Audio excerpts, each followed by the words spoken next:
Imagine un instant que tu fermes les yeux, que tu penses à ta journée d'hier, aux personnes que tu as croisées, à celles à qui tu as parlé, à celles qui occupent encore ton esprit ce soir.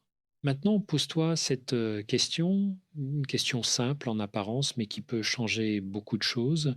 Est-ce que ces personnes te font du bien? Pas toutes, bien sûr. La vie ne fonctionne pas ainsi. Mais parmi elles, y en a-t-il certaines qui, systématiquement, te laissent épuisé, amoindri, un peu moins toi-même?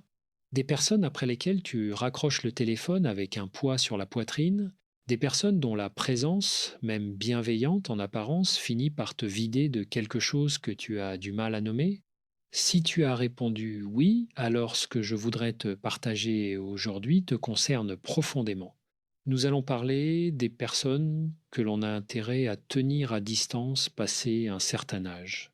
Après 50 ans, après 60 ans, lorsque la vie commence à nous dire quelque chose d'important, que le temps est précieux, que l'énergie est précieuse, et que nous ne sommes plus obligés de tout subir par politesse, par peur ou par habitude. Mais je voudrais d'emblée te dire quelque chose d'essentiel. Ce sujet n'est pas un appel à la méfiance, ni à l'isolement, ni à la dureté envers les autres. C'est pas non plus un manuel pour juger qui mérite ta présence et qui ne la mérite pas. Ce serait trop simple et surtout, ce serait passer à côté de la vraie question. La vraie question, c'est celle-ci. Qu'est-ce que les personnes que tu choisis de garder près de toi révèlent sur toi-même? C'est ça le cœur de notre conversation aujourd'hui, pas seulement les autres, toi.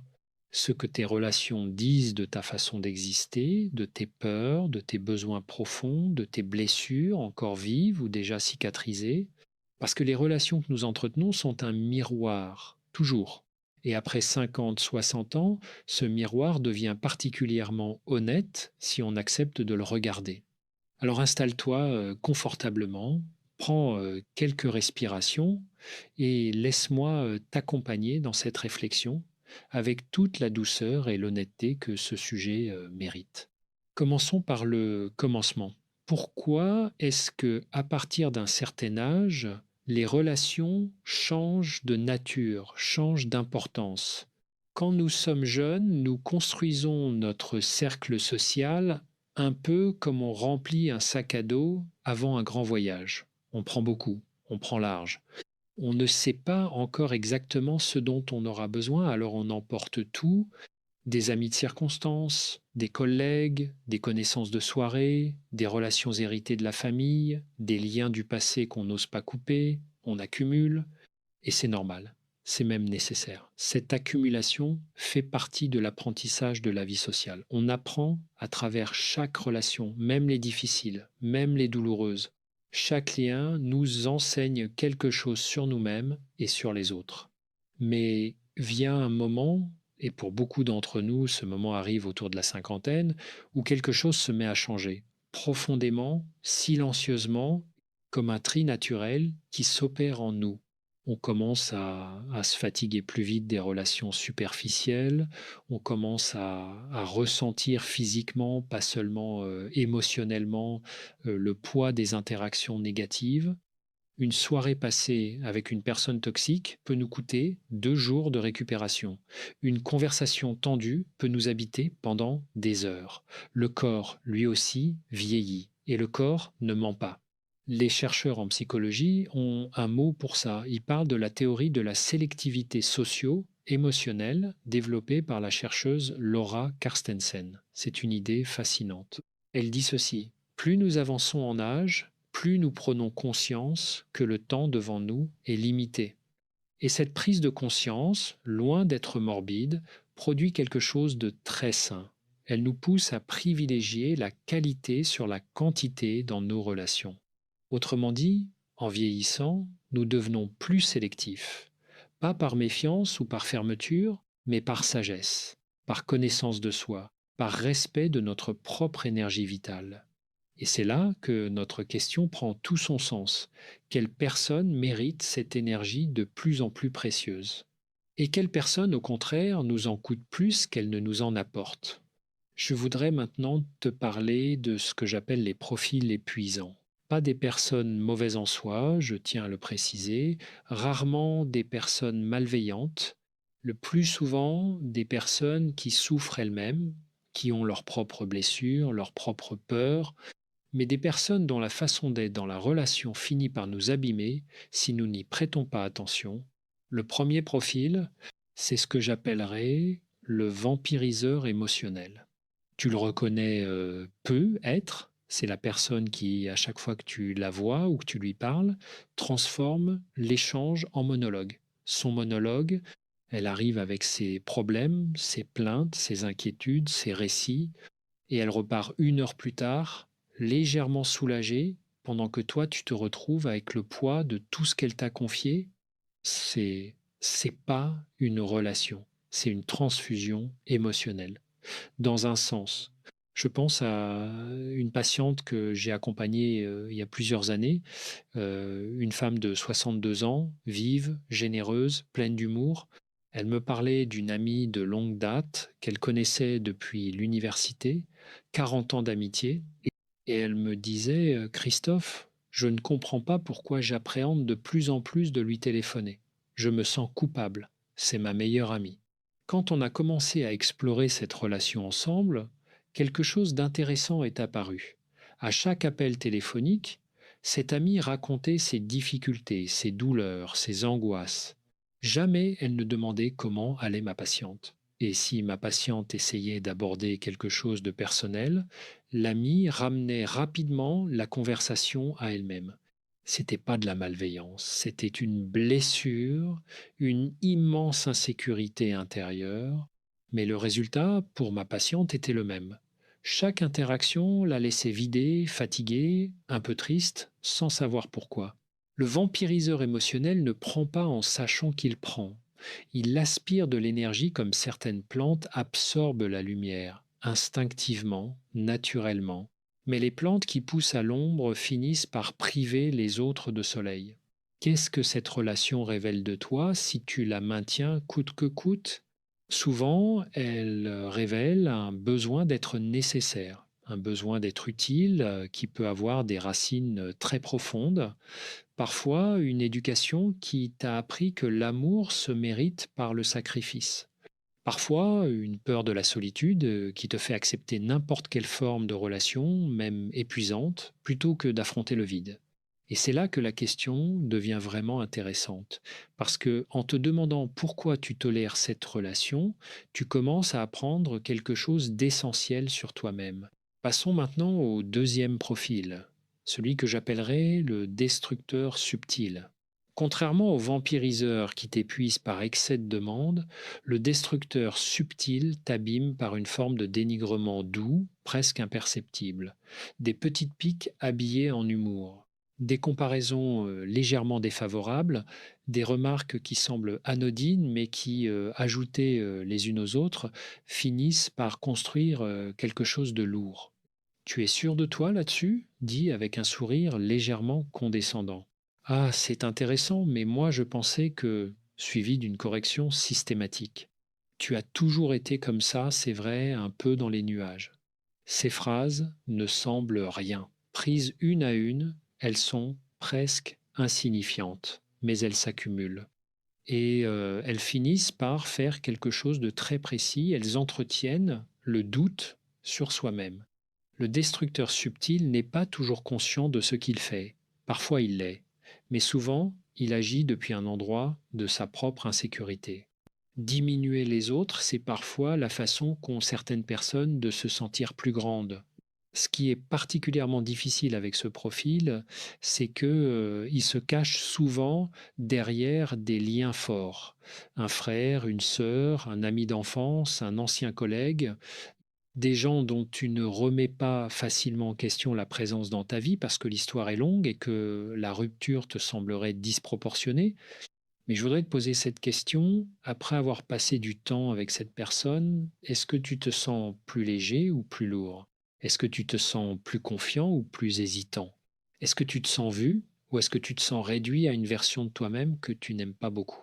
Ces questions sont des boussoles, ne les ignore pas. Ce que la relation avec un destructeur subtil révèle de toi, c'est souvent une loyauté blessée. Tu restes parce que tu ne veux pas trahir le lien.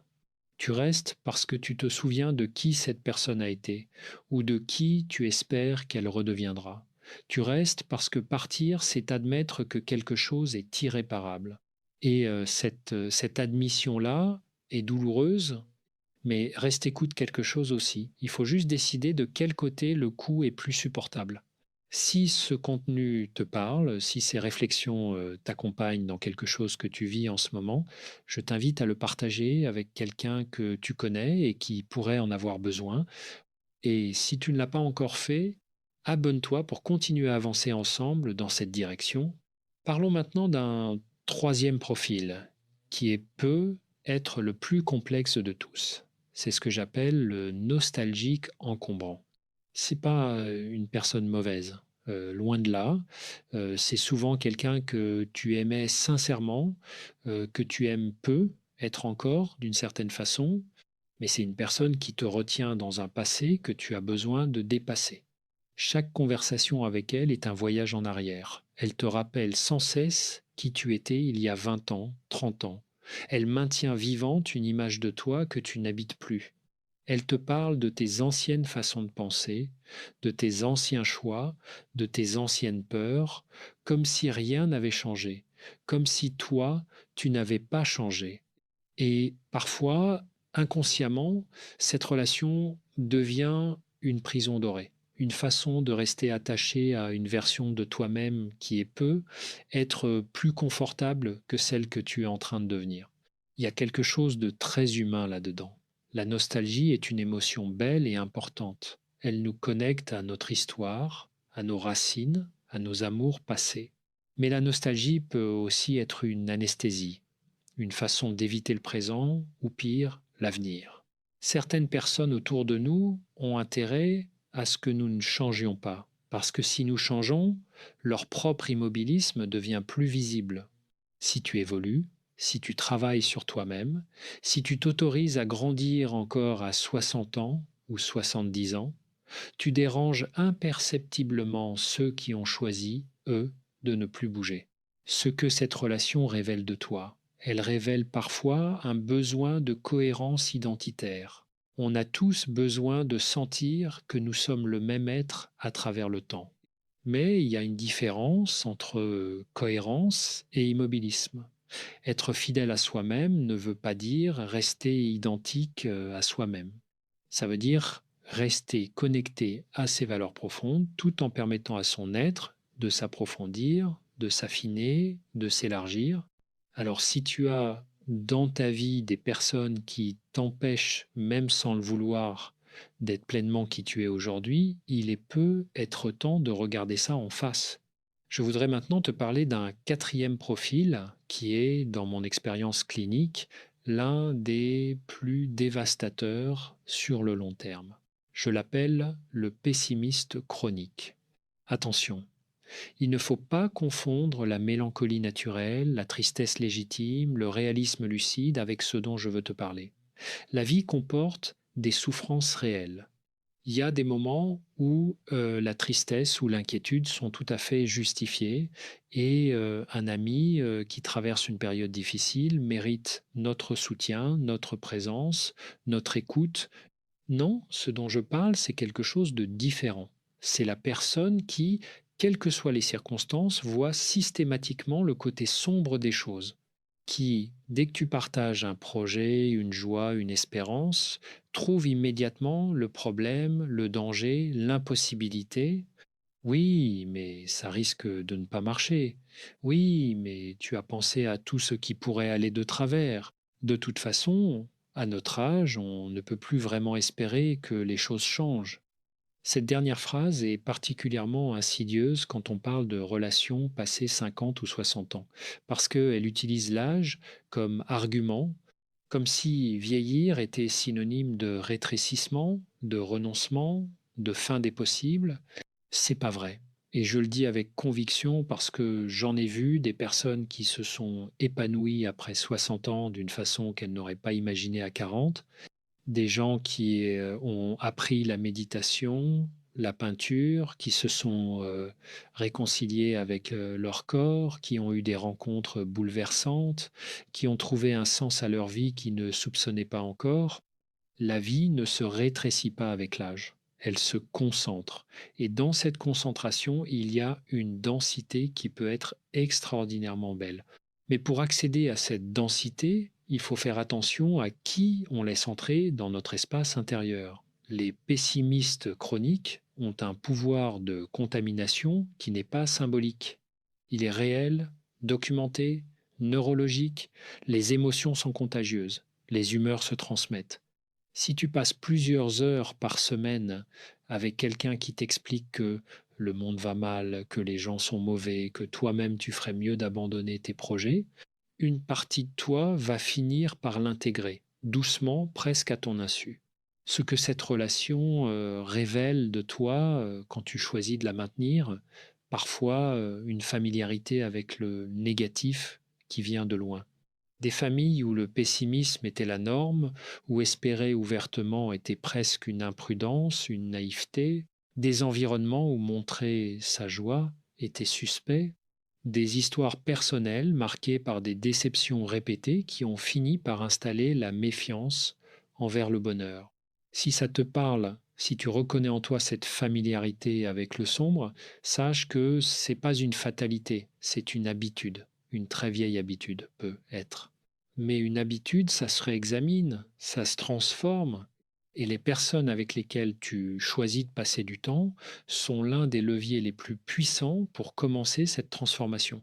Voilà, nous avons exploré 4 profils principaux, le vampiriseur émotionnel, le destructeur subtil, le nostalgique encombrant et le pessimiste chronique.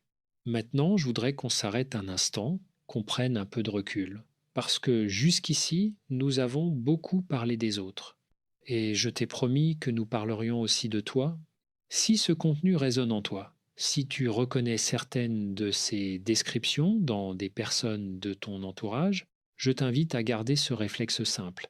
Laisse un like, abonne-toi et continue de t'accorder ce temps de réflexion sur toi-même. Tu le mérites. Voici la question que je veux maintenant poser avec beaucoup de douceur, parce qu'elle mérite d'être accueillie avec douceur. Est-ce qu'il t'arrive d'être, toi-même, l'un de ces profils pour quelqu'un d'autre? Je te pose cette question non pas pour te culpabiliser, jamais, mais parce qu'une réflexion honnête sur nos relations ne peut pas être uniquement une réflexion sur les autres. Si nous voulons vraiment comprendre pourquoi nous attirons certaines personnes dans notre vie, pourquoi certains schémas se répètent, pourquoi nous nous retrouvons toujours dans les mêmes types de relations difficiles, il faut accepter de regarder notre propre part dans ce tableau. La psychologie nous apprend quelque chose d'important et parfois d'inconfortable. Nous attirons souvent ce que nous sommes ou ce que nous craignons ou ce dont nous avons besoin pour continuer à ne pas voir quelque chose en nous-mêmes. Une personne qui se plaint constamment que les autres la vampirisent émotionnellement et peut être elle-même dans une relation de codépendance où elle a besoin d'être nécessaire. Une personne qui se retrouve systématiquement entourée de gens négatifs et peut être elle-même dans une relation ambivalente avec sa propre joie. Une personne qui souffre des remarques dénigrantes de son entourage et peut être elle-même dans un rapport à l'estime de soi suffisamment fragile pour qu'elle cherche inconsciemment des confirmations de sa propre valeur réduite. Ce n'est pas une accusation, c'est une invitation à aller plus profond. Parce que si tu changes seulement le décor, si tu éloignes ces personnes sans changer quelque chose en toi, tu risques de retrouver les mêmes profils sous d'autres visages. C'est l'une des grandes lois des relations humaines. On ne fuit pas ce qu'on porte en soi, on le reproduit. Alors la vraie démarche, la démarche courageuse, c'est de faire les deux en même temps. Créer de la distance avec les personnes qui ne te font pas de bien et simultanément explorer ce que ces relations révèlent de toi pour pouvoir travailler sur ces parties-là. C'est un travail exigeant, mais c'est le plus beau travail qui soit. Et passé 50, 60 ans, tu as toutes les ressources pour le faire, l'expérience, la maturité, la patience que tu n'avais peu, euh, être pas à 30 ans. Je voudrais maintenant te parler de quelque chose que j'observe souvent dans ma pratique et qui est, je crois, l'une des erreurs les plus courantes que nous faisons dans nos relations à partir d'un certain âge. Je l'appelle la fidélité mal placée. Nous sommes une génération, ceux d'entre nous qui ont 50, 60, 70 ans, qui ont été élevés avec des valeurs de loyauté très fortes. On ne lâche pas les gens. On ne trahit pas une amitié de 30 ans. On reste solidaire de sa famille même quand elle nous fait souffrir. La fidélité était une vertu cardinale et je respecte profondément cette valeur. Elle dit quelque chose de beau sur la façon dont on a été éduqué. Elle dit quelque chose sur notre attachement au lien, sur notre refus de la superficialité, sur notre sens du durable dans un monde qui change trop vite. Mais la fidélité peut devenir une cage quand elle s'applique non pas à des personnes, mais à des images de personnes. Quand on reste fidèle non pas à qui quelqu'un est aujourd'hui, mais à qui il était il y a 20 ans, ou à qui on espère qu'il redeviendra un jour. Je pense à un homme que j'ai rencontré dans un groupe de parole, un homme de 66 ans, à la retraite depuis 2 ans. Il avait un ami d'enfance, quelqu'un qu'il connaissait depuis l'âge de 8 ans, 58 ans de relation. Et cet ami était devenu, avec les années, quelqu'un de profondément amer, agressif, alcoolique. Leur rencontre finissait presque toujours mal. Pourtant, cet homme continuait à voir son ami presque chaque semaine. Et quand on lui demandait pourquoi, il répondait: parce que je connais le garçon qu'il était à 8 ans. Ce garçon est encore là quelque part. C'était touchant, c'était profondément humain, et c'était aussi une forme de déni. Le garçon de 8 ans avait eu 60 années pour évoluer, et l'évolution n'avait pas été dans le sens espéré. La question n'est pas est-ce que cet ami mérite d'être aimé? La réponse est oui, il mérite d'être aimé. Tout être humain mérite d'être aimé. La question est est-ce que c'est à toi de porter ce poids? Est-ce que ta présence dans cette relation telle qu'elle est aujourd'hui t'aide ou te fait du mal? Et est-ce qu'elle aide vraiment ton ami ou est-ce qu'elle lui permet simplement de ne pas affronter ce qu'il a besoin d'affronter? Parfois, s'éloigner est un acte d'amour. Pour l'autre autant que pour soi, je sais que cette idée peut sembler dure. Elle va à l'encontre de beaucoup de choses qu'on nous a appris, mais elle mérite d'être considérée avec sérieux. Continuons. Je voudrais maintenant te parler d'une dimension que l'on aborde rarement quand on parle des relations difficiles. C'est la dimension du corps. Nous avons tendance à penser les relations dans notre tête, à les analyser, à les peser, à les justifier ou à les condamner avec des arguments rationnels. Mais le corps, lui, a souvent sa propre sagesse. Ton corps sait, avant même que ton esprit ait fini de réfléchir, si une relation te fait du bien ou pas. Remarque ce qui se passe physiquement quand tu vois le nom d'une certaine personne sur l'écran de ton téléphone. Est-ce que quelque chose se serre dans ta poitrine? Est-ce qu'une légère fatigue s'installe? Ou est-ce que quelque chose s'ouvre, quelque chose se détend? Remarque ce qui se passe dans ton corps à l'idée de passer une soirée avec certaines personnes. Est-ce qu'il y a de l'anticipation, de la légèreté, ou est-ce qu'il y a une forme de résignation, une mobilisation des ressources comme avant un effort? Remarque comment tu te sens après une heure passée avec certaines personnes. Est-ce que tu as l'impression d'avoir été nourri, rechargé, enrichi, ou est-ce que tu as l'impression qu'on t'a vidé de quelque chose? Le corps ne ment pas. Et à partir d'un certain âge, quand les mécanismes de déni commencent à s'éroder, quand on a moins d'énergie à consacrer à se convaincre que tout va bien, les signaux du corps deviennent de plus en plus difficiles à ignorer. C'est une bonne nouvelle, en réalité, pas une punition, une invitation à vivre avec plus d'intégrité, plus de cohérence entre ce qu'on pense, ce qu'on ressent et ce qu'on fait. Maintenant, j'aimerais aborder une question que beaucoup de personnes me posent et qui est au fond du sujet dont nous parlons aujourd'hui. La question est celle-ci. Comment fait-on concrètement pour s'éloigner de quelqu'un sans le blesser, sans rompre brutalement, sans trahir les valeurs de bienveillance et de respect auxquelles on tient, parce que c'est là que beaucoup d'entre nous se retrouvent bloqués. On sait que certaines relations ne nous font pas de bien, on a fait le diagnostic, mais entre le diagnostic et le changement, il y a souvent un abîme. Si ce contenu t'aide à traverser cet abîme, pense à le partager autour de toi et à t'abonner pour continuer ce chemin ensemble.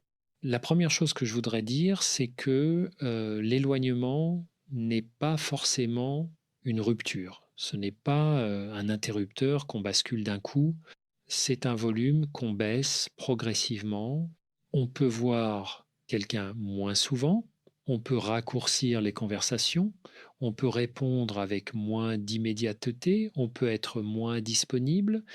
Ces ajustements, faits avec douceur et constance, produisent naturellement une mise à distance qui n'exige pas d'explication ni de confrontation. La deuxième chose, c'est que tu n'as pas l'obligation de justifier. Un des pièges dans lequel nous tombons souvent, c'est de croire que nous devons des explications à tout le monde. Que si nous prenons de la distance, nous devons expliquer pourquoi, nous défendre, nous justifier. C'est pas vrai. Tu n'as pas à expliquer tes limites. Tu n'as pas à convaincre quelqu'un que tu as besoin d'espace. Tu peux simplement prendre cet espace avec bienveillance, mais avec fermeté. La troisième chose, et c'est peut être la plus importante, travailler sur sa propre culpabilité.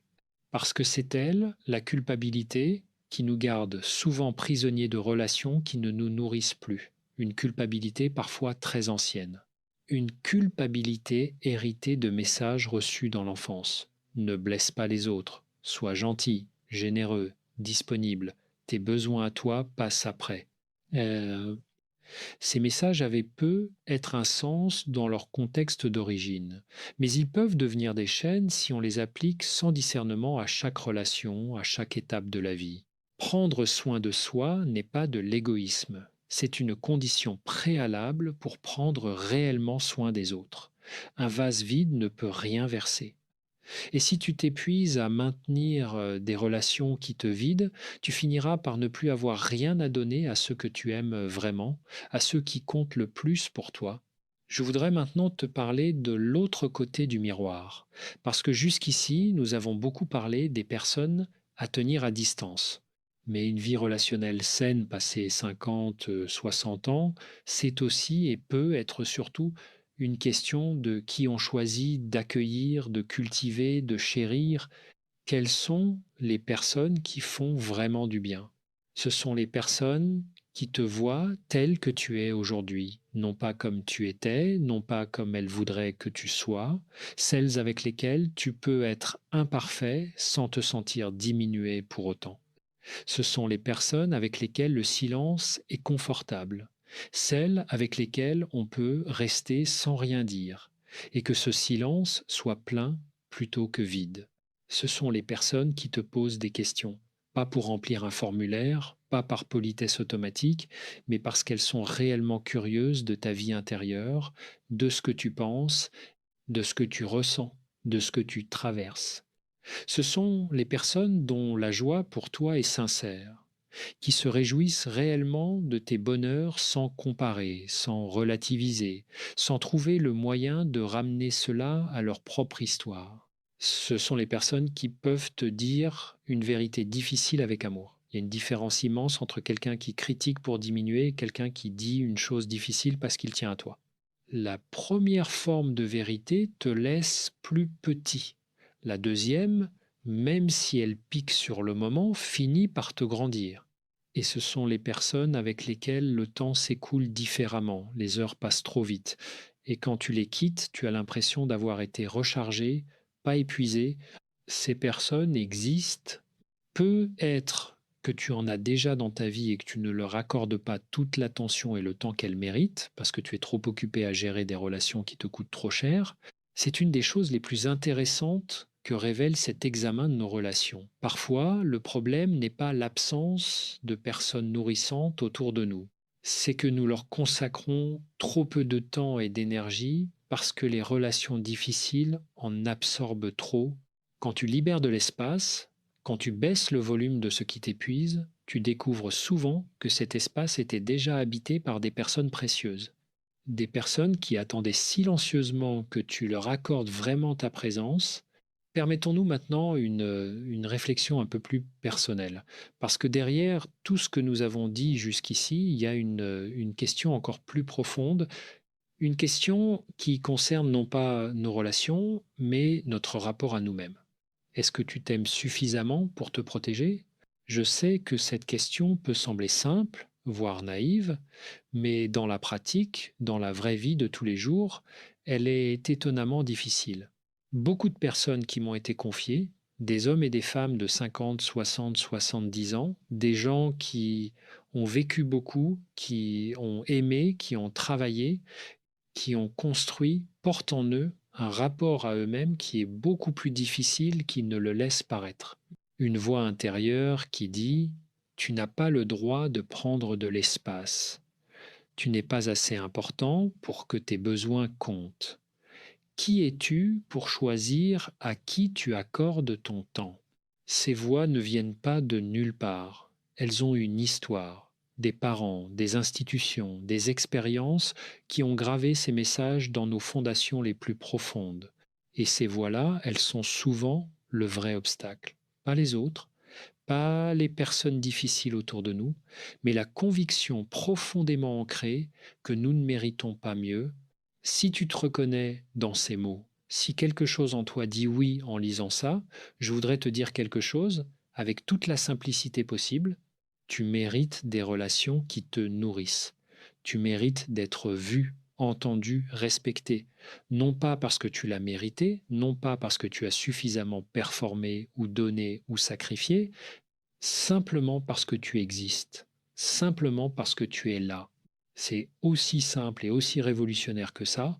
Et si ce message te semble difficile à intégrer, si quelque chose en toi résiste, si une petite voix dit oui, mais dans mon cas c'est différent, alors peut être que la conversation avec un thérapeute ou une pratique de pleine conscience ou simplement le temps passé à l'écriture de soi pourrait t'aider à commencer ce travail. Parce que le travail sur les relations commence toujours, toujours par le travail sur la relation à soi-même. Si tu continues de m'accompagner dans cette conversation, je suis vraiment touché de ta présence. Ce sont des sujets qui demandent du courage pour être regardés en face. Prends un moment si tu en as besoin. Et si quelqu'un dans ta vie traverse quelque chose de similaire, pense à lui partager cet épisode. Ces réflexions prennent encore plus de valeur quand elles sont partagées. Je voudrais maintenant t'amener vers quelque chose que j'appelle la carte relationnelle. C'est un exercice simple mais puissant. Et je t'invite à le faire, pas forcément maintenant pendant que tu écoutes, mais peut être ce soir ou ce week-end dans un moment de calme.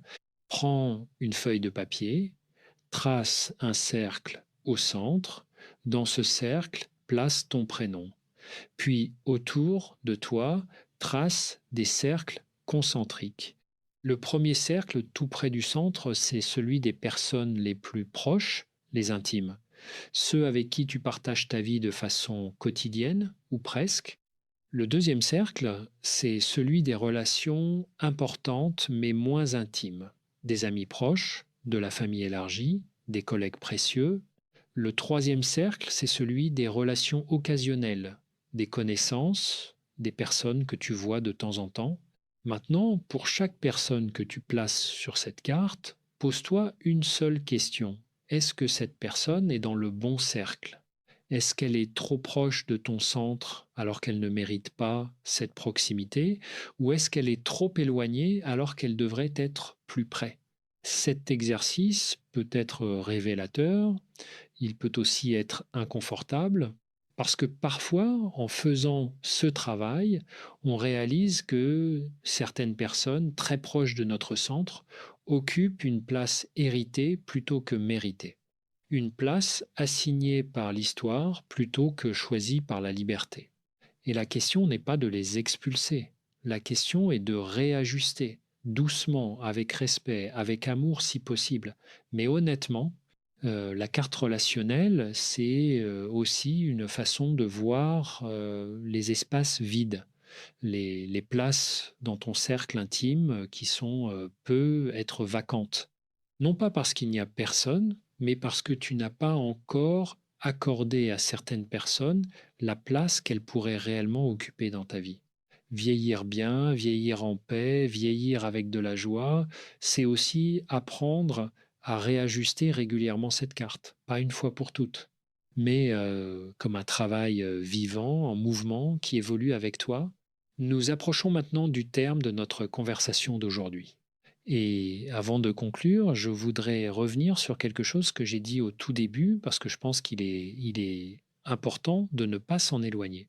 Ce sujet n'est pas une invitation à la dureté, ce n'est pas un permis de se replier sur soi-même, de fermer les portes, de décider que les autres sont des fardeaux. Les relations humaines, même les difficiles, même les douloureuses, font partie de ce qui nous constitue.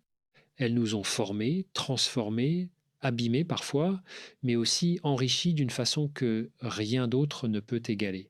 Ce que je veux dire, c'est que l'amour est une ressource précieuse et limitée. Pas l'amour au sens romantique du terme, même si ce dernier en fait partie, mais l'amour au sens large, cette capacité à être présent à l'autre, à l'accueillir, à se laisser toucher par lui, cette capacité qui est au cœur de ce qui rend la vie digne d'être vécue. Cette ressource, comme toutes les ressources précieuses, mérite d'être gérée avec soin, pas avec avarice, pas avec calcul, mais avec une forme de sagesse douce qui dit je donne le meilleur de moi-même là où ce meilleur peut être reçu, apprécié et où il contribue à quelque chose de vrai. C'est tout, c'est tellement simple, et pourtant, comme tout ce qui est simple, c'est d'une difficulté réelle à mettre en pratique. Alors laisse-moi terminer avec quelques images, quelques pensées que tu pourras emporter avec toi. Pense à un jardin, pas un jardin parfait, bien aligné, trop ordonné, un vrai jardin avec ses irrégularités, ses surprises, ses mauvaises herbes parfois.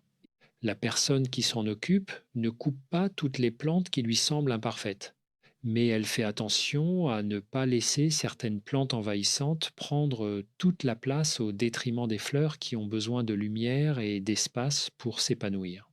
Tes relations, c'est ton jardin. Tu en es le jardinier. Et le jardinier sage ne laisse pas pousser ce qui étouffe. Non pas par cruauté, mais parce qu'il a la responsabilité de préserver la vie de ce qui veut fleurir. Pense aussi à ceci. Passé 50, 60 ans, tu n'as plus à te prouver, tu n'as plus à conquérir ta place. Tu n'as plus à mériter ton droit d'exister en te rendant indispensable à tout le monde. Tu as déjà vécu assez pour savoir qui tu es dans les grandes lignes. Maintenant, le travail, c'est de vivre ce que tu sais, d'habiter pleinement ce que tu es devenu, et pour ça, il te faut de l'espace intérieur, de la tranquillité, des relations qui te permettent d'être, simplement d'être, sans avoir à te justifier, ni à te battre, ni à te diminuer. Tu mérites des relations qui te font grandir encore, qui t'inspirent, qui te font rire, qui t'accompagnent dans les moments sombres sans les amplifier, qui célèbrent avec toi sincèrement les joies de ta vie. Ces relations existent, elles t'attendent, peut être, ou elles sont déjà là, silencieuses, patientes, prêtes à s'épanouir, dès que tu leur accorderas la place et l'attention qu'elles méritent. Et pour les accueillir vraiment, la première étape, c'est de commencer à voir clairement ce qui t'empêche de les recevoir pleinement. C'est ça, en définitive, ce que nous avons fait aujourd'hui, pas juste parler de ceux dont il faut s'éloigner, mais commencer à voir, avec plus de clarté et de bienveillance, ce qui en toi continue d'attirer ce qui ne te nourrit pas. Ce travail-là, ce travail intérieur, c'est peut être le plus beau cadeau que tu puisses te faire à cet âge de ta vie. Non pas parce que la vie est finie et qu'il faut optimiser ce qui reste, mais parce que la vie continue et qu'elle peut être vraiment belle, vraiment pleine, vraiment riche. Si tu lui en donnes la chance, tu as toute la capacité de faire ce chemin. Tu l'as toujours eu.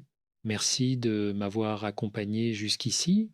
Si ce contenu t'a été utile, si quelque chose dans ce que nous avons partagé aujourd'hui a allumé quelque chose en toi, ou confirmé quelque chose que tu savais déjà mais que tu n'avais pas encore osé nommer, je t'invite à t'abonner et à le partager avec quelqu'un qui pourrait en avoir besoin. Ces conversations ont de la valeur quand elles voyagent, quand elles passent de toi à quelqu'un d'autre qui attendait peu, être sans le savoir exactement ce que nous avons exploré ensemble aujourd'hui. On se retrouve dans le prochain épisode. Prends soin de toi et prends soin de tes relations, celles qui comptent vraiment.